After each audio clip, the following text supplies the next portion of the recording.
I would like to try something. ちょっと一つ話させてください。はじめまして。私はリッチーです。どうぞよろしく。はい、リッチー。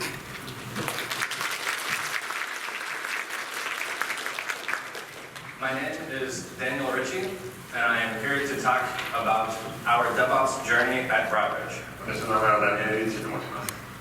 今日はですね、ブロードリッジ社でのDevOpsの取り組みについてお話をさせていただきたいと思います。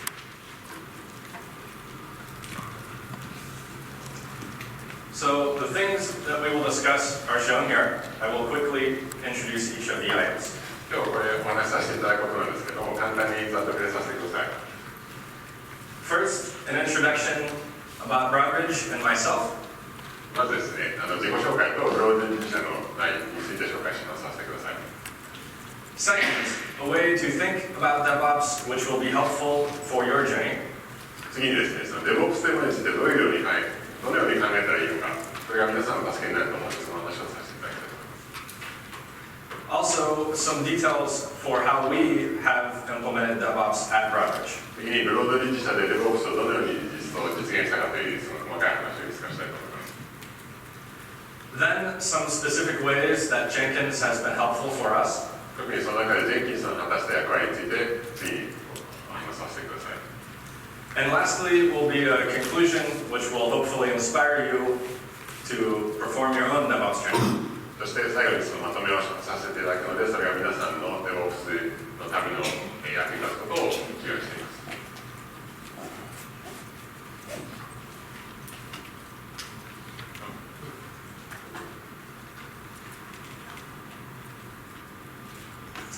So first, a little about Broadridge to help you understand what we do. まずですね、ブロードリッジ社が何をしているか、それが大事な文脈になるので、その話をします。We are a global fintech leader. 我々はその国際的なフィンテックのリーダーであります。And we provide many technical services to the financial services industry. 我々はその技術的なサービスをさまざまなファイナンシャルインダストリーの会社に提供しています。Our clients include banks, broker-dealers, asset managers, and corporate issuers, as some examples. お客さんとしてはそこに考えています。Our annual revenue is more than $4 billion US. 年商は4400億円。We have over 50 years experience in this space. この業界で50年以上の経験がある会社です。We are responsible for more than 50% of proxy voting for public companies and mutual funds globally. プロクシーボーティングサービスという分野では 50% 以上の世界のシェアを持っています。Our daily trades that we process are more than $5 trillion per day. 我々のプラットフォームで1日500兆円のお金が500兆円規模の取引がやり取りされています。And we have more than 10,000 full-time associates in 18 countries. 従業員は18の国まであって1万人以上。We have a presence in Japan, and you could learn more about us on our website. この18の国の中に日本が含まれています。もしよければご覧になってください。A little about me. 次にですね、ちょっと自分の話をさせてください。 When I was young, I lived on a farm. 私ね、小さい頃は農家で育ったんですよ。This will matter more soon. それ I currently live in Denver, Colorado. 今はコロラドのデンバーに住んでます。And this is a picture on my first day learning about DevOps in 2014. これがですね、2014年に私が最初に DevOps について学び始めた時の写真なんです。Most of these people are not anyone you would recognize, except maybe for a little idea. リトルアイデアっていう人以外はあんまりよく知らないのかもしれませんけど、この人はちょっと有名な人なんですよ。That is Andrew Clay Schaefer. That's okay. A very high-level overview of DevOps history at Broadridge. 本当にその高いところからブロードリッジの DevOps を俯瞰させてください。Before 2016, we had many areas of innovation around the company. 2016年以上はですね、現場の人たちが個別にいろいろな取り組みをしていた、そういう感じでした。In 2016, we decided we want to bring together all of those ideas. 2016年にこの現場の人たちにいろいろな取り組みというのを一箇所に集約しようという試みが始まりました。We created a center of excellence for DevOps. これがその DevOps Center of Excellence という取り組みです。While we centralized all of our efforts, このようにしてですね、この取り組みを中央集権化する一方で、we also allowed individuals to be successful in their own way. でそれぞれの技術者がいろんな方法で成功できるように、そういうこともやりました。And as an example of one of those successes, CloudBees awarded Broadridge with an award just a couple of months ago. これらの取り組みの成果としてですね、つい数ヶ月前にCloudBeesからDevOpsの進展で賞を頂戴しました。Today, we provide standards which help more than 3,000 technical associates across the company. 今日ですね、我々の作ったその技術標準みたいなのが全社で3000以上のエンジニアによって使われています。日本についてはあえてやってもいいですか、日本。You might have had this, but it just doesn't seem to. Yeah, just tell me when you do this without me saying. Okay. Yeah. Okay, thank you. Arigato. So first, a way of thinking about DevOps. まずですね、DevOps についてどのように考えたらいいかという話をさせてください。I understand this to mean the more we learn about nature, the more we can learn about ourselves. これですね、僕の理解でこの過剰不月というコンセプトは自然について学べば学ぶほど自分たちについて学ぶことができる、そういうことだと思うんですけども。So let's talk about nature. まずそうですね、自然についてさせてください。I think we can all understand the idea of a seed. 皆さん、種ってよくご存知ですよね、当然。It seems small and insignificant, 小さくて頼りなくて儚いです。but it contains a great wealth of knowledge. でもですね、この中にいろいろなその豊かさ、情報、可能性みたいなのが詰まってるんですよ。There is potential for a seed to become almost anything. 種っていうのはどんなものになるか、いろんな可能性がありますよね。Within the seed is enough to begin a brand new form of life. 小さな種の中に新しい命を完全に記述しているいろんなものが含まれているわけです。And if you simply put it in the right place, it will grow into whatever it is intended to be. この種を適切なところにまきさえすれば、これがそのいろいろなものに育っていくわけですよね。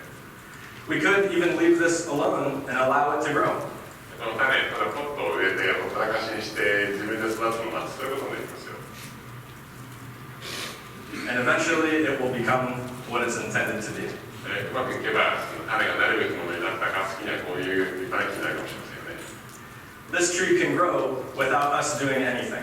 この木、育つのに別に人間の力が必要はありませんでした。 And by itself, a tree is beautiful. この木一つ見てみればとても美しいですよね。But something can be greater than just one tree, and that is an entire forest. でも一本の木より美しいものがあって、それはその森全体です。A forest is made of many trees, 森っていうのはその当然たくさんの木がありますよね。and it is worth more to us than many trees. そしてその森の価値というのはその個々の木の価値全体の合計よりも大きい。There are other things besides trees that live in the forest. というのも森には木以外のものもいろいろあるからです。All of these things have a few items in common. こういうここに紹介したいろんなもの、いろんな、いくつかの共通項があります。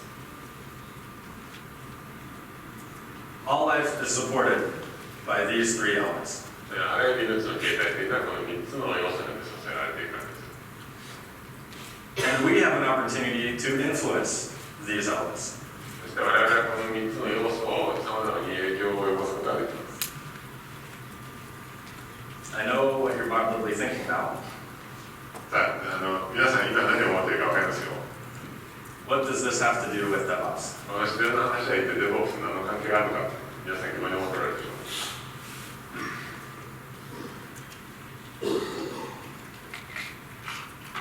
Similar to nature, 自然と同じように there is a lot of complexity in technology. 技術にもいろいろな難しさっていうのがありますよね。複雑さっていうのがありますよね。 The products that you create 皆さんが作るプロダクトサービスというものは will be made up of many different components. 非常に多くの部品から構成されるものですよね。It is possible for us to affect nature, and we can cultivate products in nature. で、自然の例ですけど、自然に影響を及ぼすことによって育てる農業、そういうことができますよね。We can plant things in places where they have a lot of sunlight. ただ種をどうか取ってやるんじゃなくて、日光がたくさん与えるところにあえて選んで植える。例えばそれが一つの例です。We can build the soil to make sure that it is fertile. 土を加工して肥沃な土をあえて選ぶ、そういうことも例の一つです。And we can bring clean water to our plants. そしてただ水が川から降ってくるのを待つのではなくて、考えをしていつも水があるようにする、それも例の一つです。Farming is a way to improve nature. というのは農業というのは自然を改善する、自然をより良くする、そういう意図的な作業であるからです。DevOps is a way that we can improve technology. 同じように DevOps というのはですね、その技術を、改善するための手法であるわけです。Similar to sun, soil, and water, で、日光とか水とか土の例に出てきたように、DevOps has these items: culture, community, practice, and tools. 農業にその3つのコンセプトが出てきたように、DevOps にはそのカルチャーだとか、コミュニティだとか、習慣とか、ツールとか、そういういろんな要素があります。We can improve our abilities to be successful.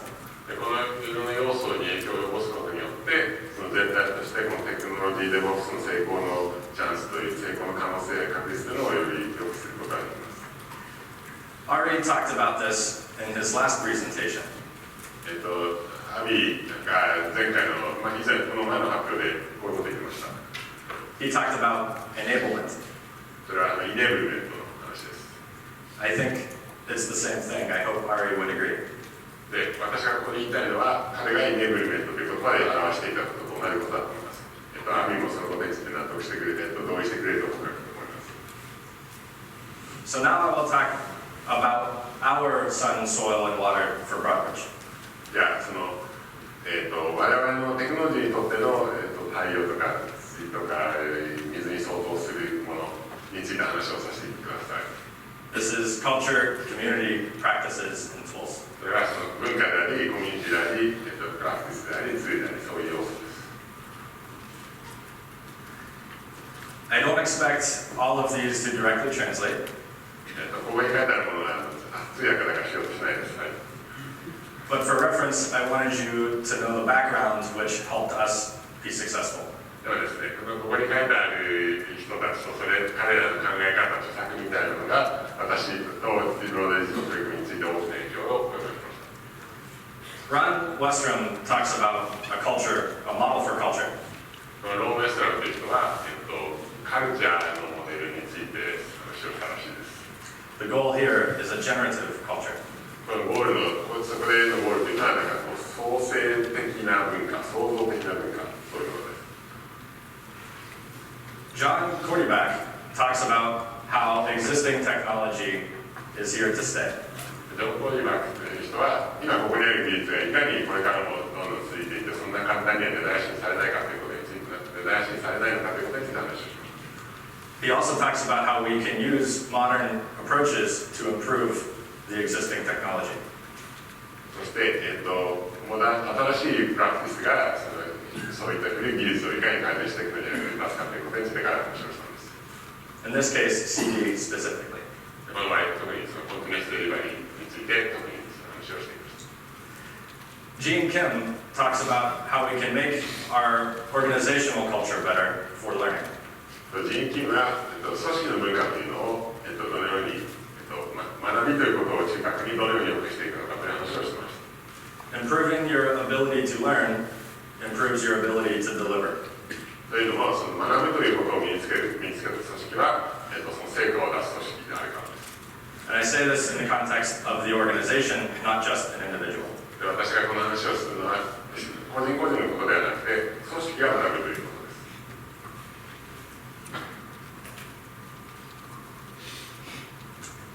とです。Matthew Skelton and Manuel Pace. What's up? Right. Matthew Skelton and Manuel Pace talk about something they call cognitive load. マシュー・スケルトンとマニュエル・パイスという人は、この認知の負荷みたいな、そういう話をしています。We see this as making sure that you have the right size for your technical services. 認知の負荷って何かというと、その技術的なサービスが使う人の頭にどれだけの負荷をかけているか、そういうことを考えます。I have many other inspirations.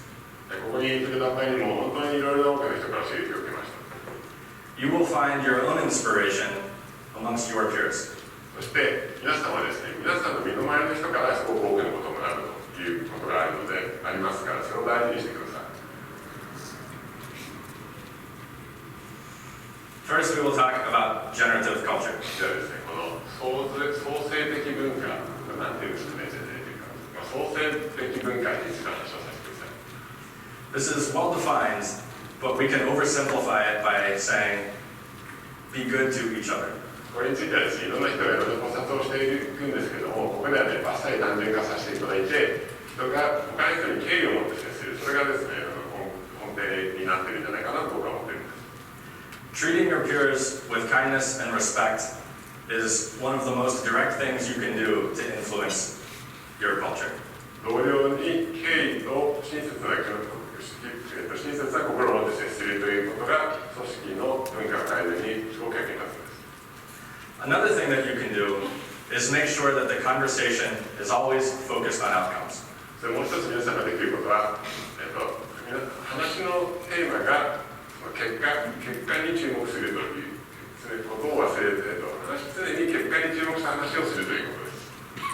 When everyone is focused on the greater goal, というのも、みんながそのより大きな結果、より大きなゴールについて目線が向かっていさえすれば、you will be better equipped to be successful.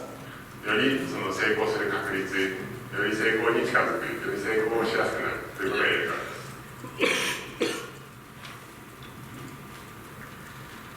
One topic that has come up recently is the idea of heritage.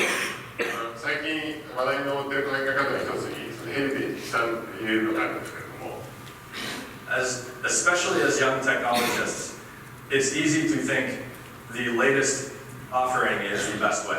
特にですね、若い人たちっていうのは自分が新しく身につけた世の中の最先端のことが一番よくして、それ以外のことはみんなクズだというふうに思いがちですよね。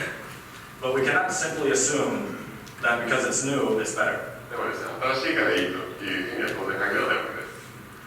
Everything that we use at one time was new.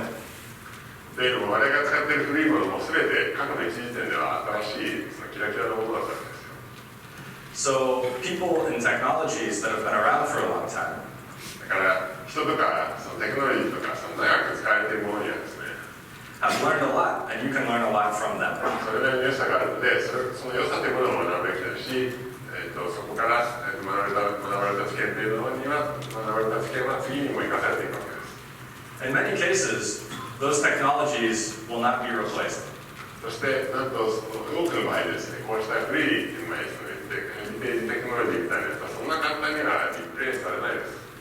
For example, almost all of the world's credit card transactions occur on mainframes. 例えばですね、その世の中でやり取りされているクレジットカードの決済のほとんどの全ては未だにメインフレーム上で動いていますよ。But you don't hear people saying, maybe we should move that to the cloud. でもだからといって、じゃあメインフレームをクラウドに動か、クレジットカードの決済をクラウドに動かすべきだなんて話は皆さん耳にしないですよね。If it works and it's doing its job, then it may be a good thing.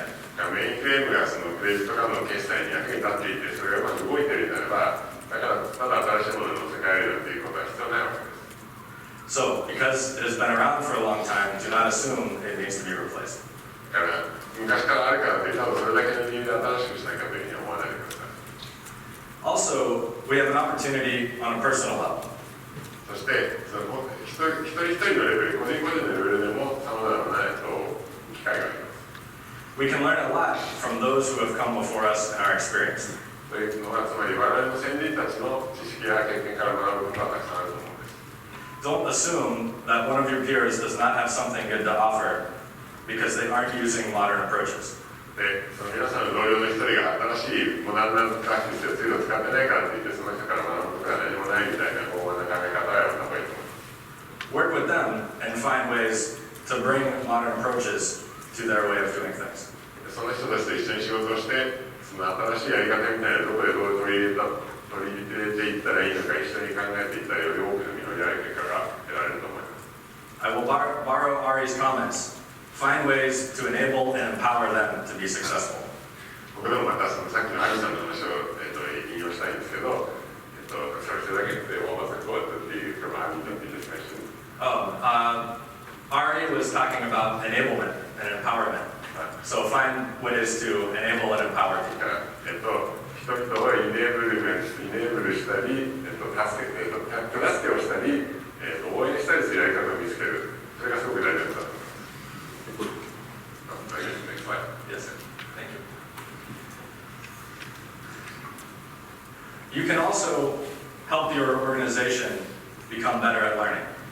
そして皆さんができるもう一つのことは、組織が学ぶ組織に変貌するのを手助けすることです。If you're successful in this, it will be extremely powerful.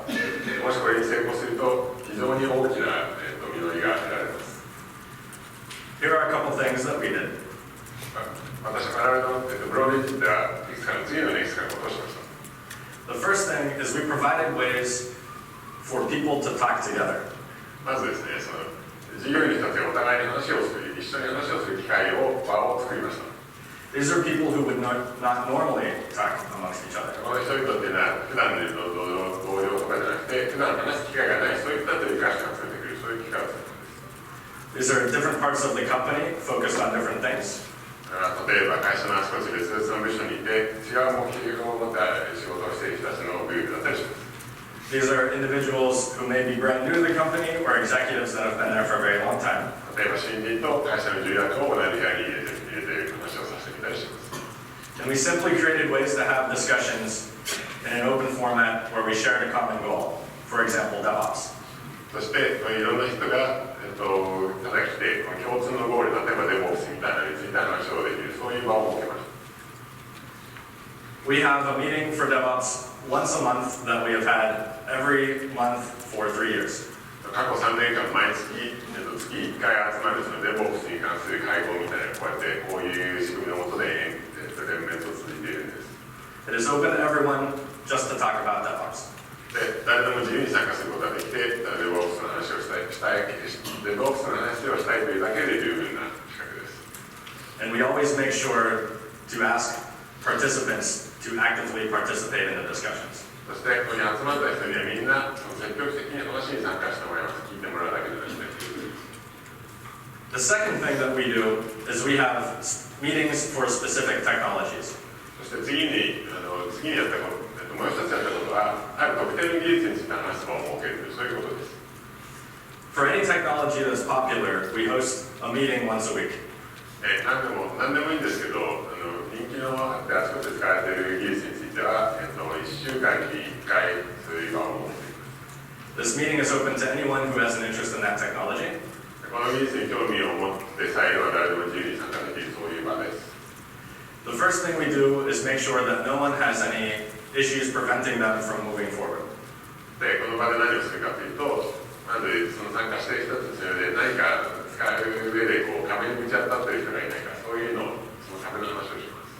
So we have discussions to troubleshoot issues and provide potential solutions. 例えば、直面している問題の話をして、誰かその解決方法をしてないかみたいな、そんなことです。Seeing how to solve problems helps people who are even just listening to the conversation. こういう誰かが持っている問題がこうやって解決されているというのを見るだけでその場に参加している人たちにとってその効果があるんです。Then we share our thoughts about how that technology is going to be used in the organization. そして問題が解決されたら次にこの技術をいろんな部署でどのように使っていくのかということについて前向きな話をします。And if we have time, we have an open discussion for anything that anyone would like to talk about. そして時間になれば、何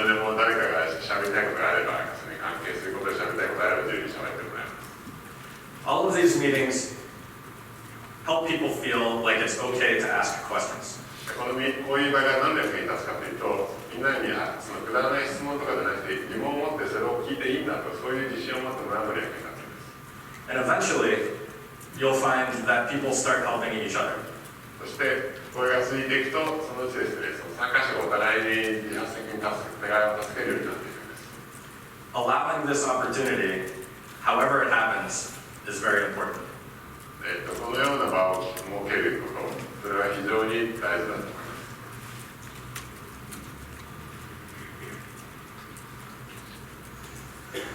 す。The translation on this is a little challenging, but bear with me. これはですね、通訳するのは大変なんですけど、ちょっと頑張ります。We often think of the capacity of an individual. よくですね、その個人の能力の限界みたいなことに考えますよね。We roughly know what one human is capable of. というのは、一人の人ができることみたいな、どのぐらいのスケールのことなのかということは大体分かっているんです。But it's a lot more difficult to capture what a team is capable of. でもですね、それに比べて、チームが何をできるかっていうそのキャパシティみたいなのを考えるのはもっと難しいです。But we're not specifically talking about work output here. で、僕の話っていうのは別に特に仕事だけに限定されることではない。What we're talking about is the ability for someone else to use what you've created.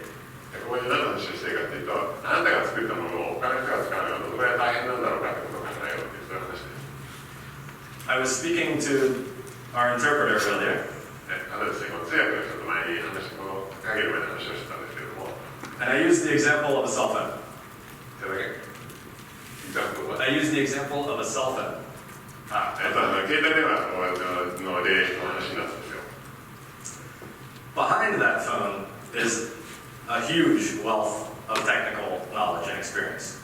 携帯電話っていう中にはですね、ものすごくいろいろなテクノロジーとか今までの知見とかが詰まってますよね。But none of that matters if it's not easy and intuitive to use.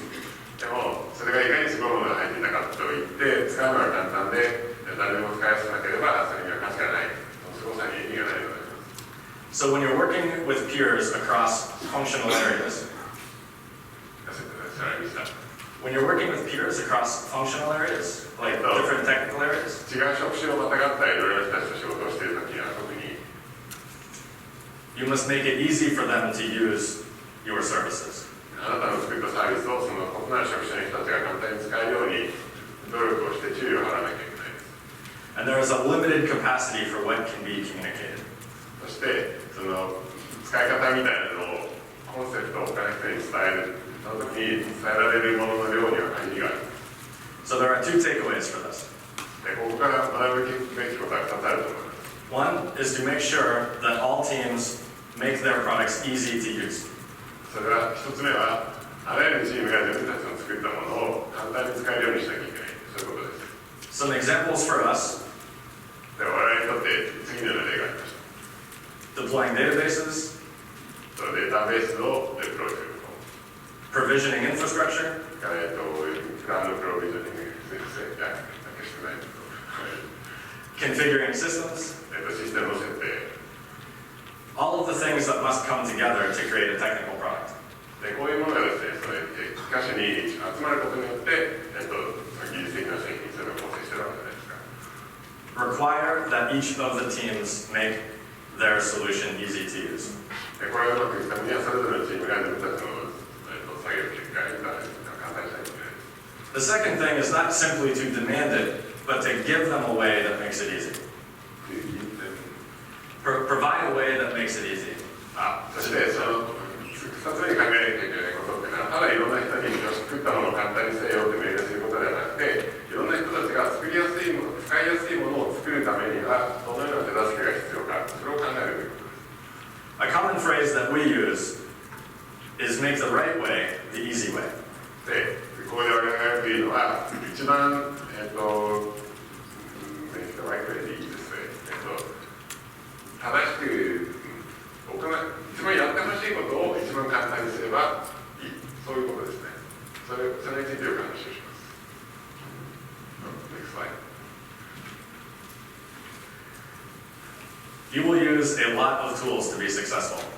そして、DevOps に成功するためには皆さんにすごくいろんなツールを使っていくことになるでしょう。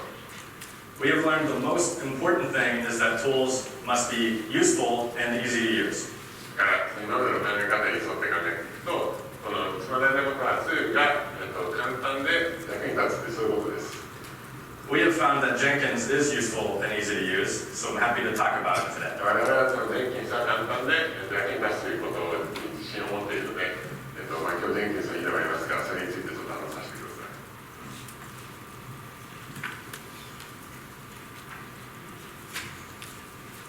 There are a couple of important reasons why we selected Jenkins for Broadridge. ブロードリッジがJenkinsを選んだのにいくつかの重要な理由があります。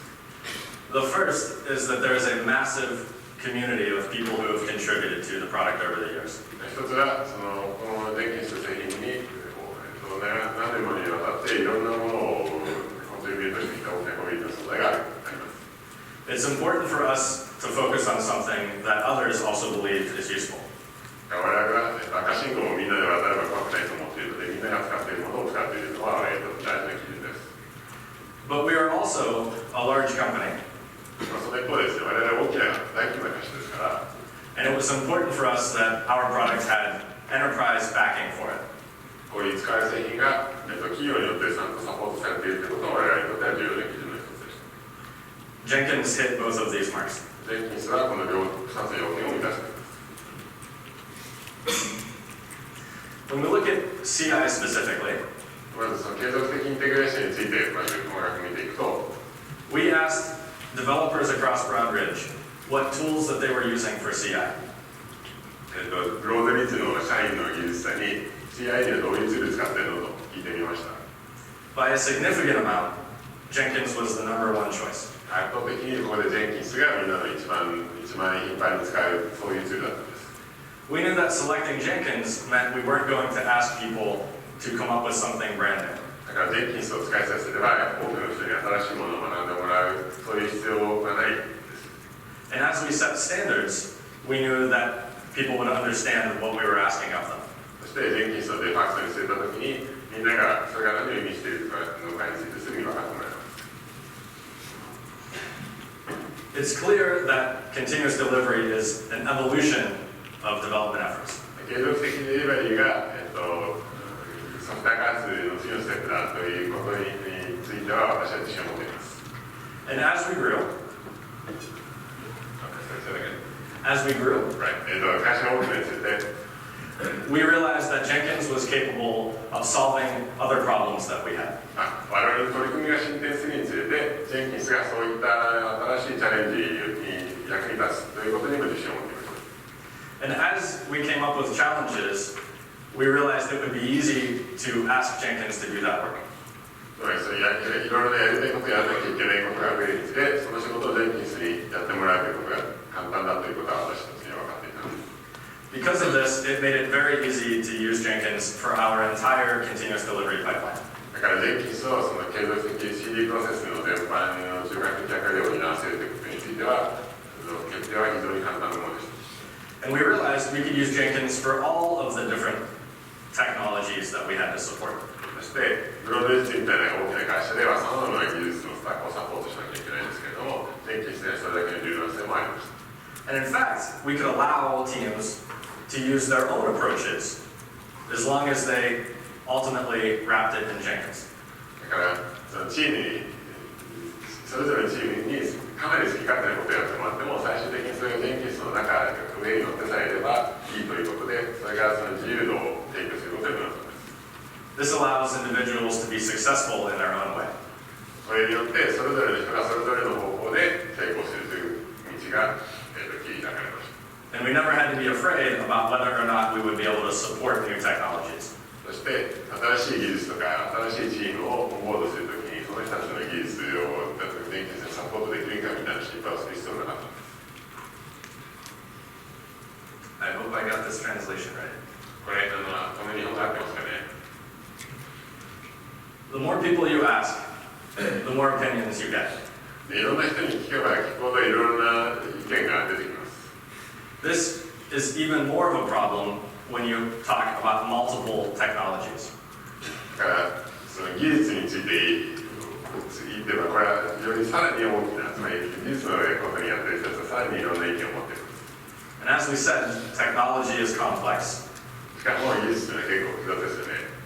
All of you will work with many, many different people. で、それぞれ皆さんは、より多くのいろんな人たちと一緒に作業します。And you will waste time trying to choose the right solution. だからそういう環境でなんか一つの正しいやり方みたいなのを選ぼうとするといろいろ大変なことが起こるんです。Because everyone wants to do things in their own way. みんなそれぞれに自分のやり方でやりたいと思ってるから。They may not be wrong. だからみんなが違うやり方をやっているからといってそれぞれどれかの人が間違っているというわけでも必ずしもないと思うんですよ。Our technical products are the result of many, many experts. 我々のその技術的な製品というのはいろんな人の技術者の力を結集することによって作られています。But you can't just allow everyone to go in their own direction. だからといってそれぞれの人たちに本当にそれぞれの道を進んでもらうっていうのもそれはやっぱり困りますよね。You have to give everyone the ability to speak a common language. だから何をしたいかというとそれぞれの人たちがなんか一つの共通言語みたいなのを喋れるそういうような共通プラットフォームが必要なんです。And they will be very appreciative if you still allow them to do things in their own way. その共通基盤の上でみんながやりたいことをできればそれについてやっぱり使う人はすごくありがたく思ってくれる。This has been the focus of our DevOps effort. というわけでこれがそのブロードリッジにおける DevOps の取り組みの中学的な考え方です。Give teams the basics that they need to be successful. それぞれのチームにそれぞれ彼らが成功にするために必要なベースラインのものを、提供する。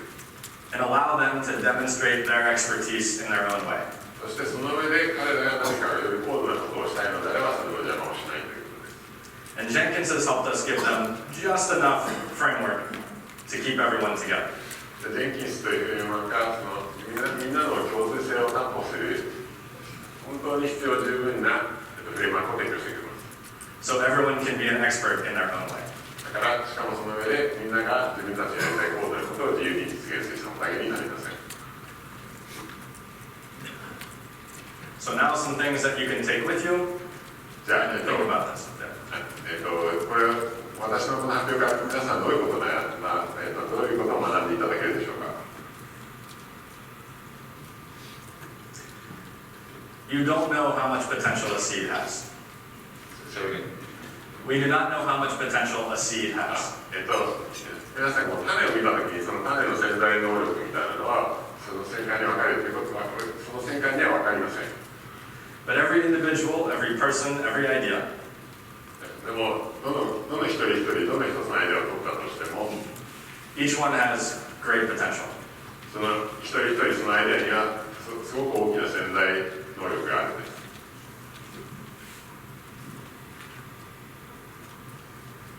Use DevOps to cultivate your ability to be successful.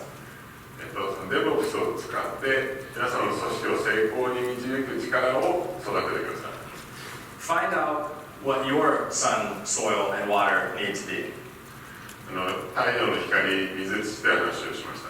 そういった自分たちで影響を及ぼせるものが何なのか、それについて考えてみてください。Give your people the best conditions possible for them to thrive and be successful. その会社の人たちが成功するのに一番必要な要素みたいなのを提供してあげてください。Your goal is not to tell the plant how to grow. 皆さんのゴールはその種に向かってこのように育てと命令したり指示することではないんです。Your goal is to provide the conditions under which that plant will be the most successful. 皆さんのゴールはそうではなくて、皆さんのゴールは何かというと、種が育つのに必要な最適な環境を用意してあげて、種が自分の育つのを促すということです。The outcome that you want to focus on is the fruit that that plant is capable of producing. そのアウトカムに、結果にフォーカスするんだという話をしましたが、それはじゃあこの場合には何かというと、その育った木から得られる果実、それにフォーカスをしなきゃいけません。Create an environment that allows all of your technical associates to thrive. だから技術系の社員が皆さんの力を発揮できるようなそういう環境を作ってあげてください。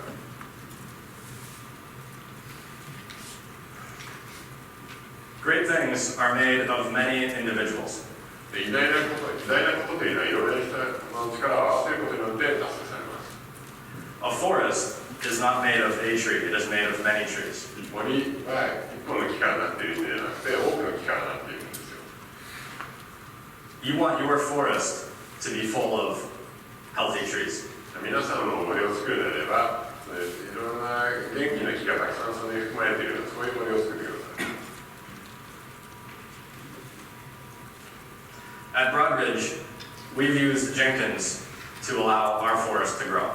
そしてこのブローリッジでは我々の森を育てるのにジェンキンスが大きな役割を果たしました。This is because we have focused on ways to allow individuals to be successful.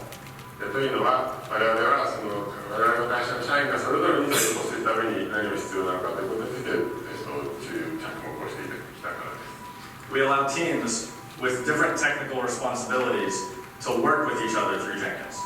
我々はそれぞれに違う責任や職務を持つチームがお互いにジェンキンスを使って共同作業していけるように努力をしていました。But we don't tell them all how to be successful. でもそれぞれのチームにじゃあこのようにしてやってください、そういうふうに命令したりお願いしたりしているわけじゃないです。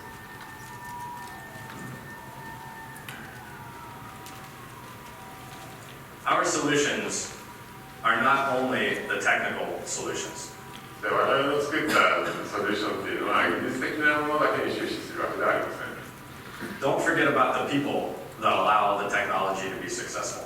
技術を成功に導く人間、従業員たち、その人たちのことを忘れないでください。It is your responsibility to work with the different people in the different areas. いろいろな分野、いろいろな職種に存在するさまざまな人たちと手を携えていくというのはあなたの仕事だと思います。You must interact with the people in ways that allow you to be successful. そういった人たちと、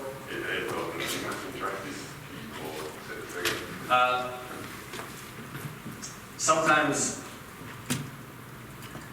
you must do things which help others be successful. 時にはその他の人を助けるということは自分を助けることにつながる。And in doing that, you will create an environment that allows you to be successful. 他の人を助けることによって自分もより助けてもらえるそういう環境ができていくからなんです。さっきは人のためならずですね。There is great value in things that are existing. で今までに時の試練をくぐり抜けたものには非常に大きな価値があります。This includes both technologies and people. これは技術についても人についても同じことが言えます。Don't question whether a technology is new or old. 技術が新しくてクールでヒップなのかそういうことを気にしないでください。 The question you should ask is whether or not the technology is good for its purpose. 皆さんが考えなきゃいけないことはこの技術が今目前にしていることに合っているのかそれにふさわしいものなのかそういうことだけを考えるべきです。And if the answer is yes, then you can find ways to help that technology be more successful in modern times. そしてそれに対する質問答えがイエスであれば古い技術だって現在の世界でより活用して方法を見つけることができるはずです。Additionally, do not discount the person because they are not trained in modern approaches. そして、誰かが今流行りの技術に精通していないからといってその人のことを、ないがしろにするのは良くないと思います。The experience of the person can be very helpful in helping you to be successful. というのはその人の学んだ経験、知見みたいなのはいろんな新しいものについても役に立つことが往々にしてあるからです。So find ways to bring people into modern approaches. 彼らの経験をその現代の状況に役立てる方法を探してあげてください。They will reward you with their lifetime of knowledge. ライフタイムは Knowledge. そしてもしそういうことをしてあげるとは彼らの今まで何十年にわたって蓄えた知見があなたの役に立つことでしょう。Don't forget that you are the seed of past generations. 忘れないでください。皆さん自身が今までの先人たちの歩んだ道の上に一番新しくできたためなんです。The reason that you have jobs in technology is because of what others before you have done. 皆さんがこのテクノロジー業界で仕事できるのは先人たちが作り上げたものの肩の上に立っているからです。There's a phrase that we have for this, standing on the shoulders of giants. 我々がこういう言い方がありますね、その巨人たちの肩に立つと。You now have everything you need to be successful. さあ、今皆さんは皆さんを成功に導くための全てのものをこれをお借りしたと思います。Believe in yourself and your ideas. 皆さん自分自身と自分のアイデアに自信を持ってください。And support others who also want to be successful. そして同じように成功しようとしている身の回りの人たちを助けてあげてください。So go and create great things together. そして一緒に偉大なものを作り上げましょう。ありがとうございます。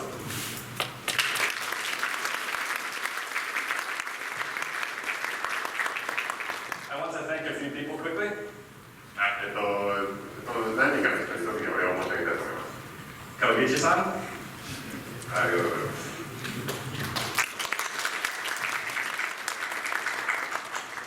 Thank you for creating Jenkins and a product that brings us all together. ジェンキンスを作ってくれて、皆さんを結びつけてくれてありがとうございます。And thank you for translating as I spoke today. そしてこの通訳をしていただいてありがとうございます。Thank you to Clappies for asking if I would like to come here. クラウドビルダーが私にここに来て発表しませんかと誘ってくれました。感謝したいと思います。Thank you TechMatrix for having me today. テクマトリックさんは我々を今日も接してくれましてありがとうございます。Thank all of you for listening and attending. 皆さん、私の話を聞いていただいて本当にありがとうございます。